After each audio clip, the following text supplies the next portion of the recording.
एक किसान के पास एक मुर्गी थी जो अंडे देती थी और उनमें से बच्चे निकलते थे, लेकिन किसान को और चूजे चाहिए थे तो उसने मुर्गी को एक दवा दे दी, जिससे मुर्गी बहुत सारे बच्चे देने लगी। अब किसान का फार्म चूजों से भर गया। मुर्गी के बच्चे अब सारे गांव और शहर में फैल गए। हर जगह चूजे ही चूजे दिखने लगे। फिर रेस्क्यू टीम मुर्गी को पकड़ लेती है और उसे एक दवा देती है। अब मुर्गी ठीक हो गई और रोने लगती है। फिर लाइक सब्सक्राइब नहीं किया। एक बार एक बहुत बड़ा कबूतर स्कूल में घुस आता है। सारे बच्चे इतने बड़े कबूतर को देखकर डर जाते हैं। कबूतर स्कूल में तोड़ फोड़ शुरू कर देता है।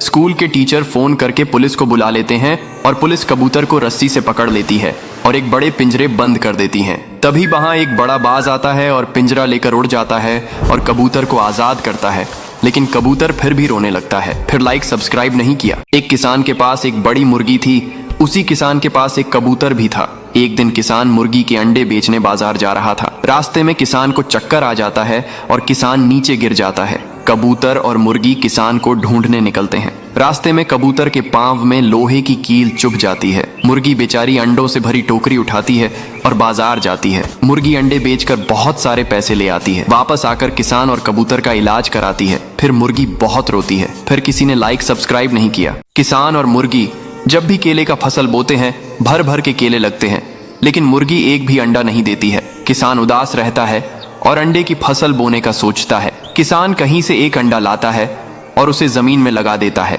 अब किसान बोतल के पेड़ से पानी की बोतल तोड़कर अंडे को सींच देता है।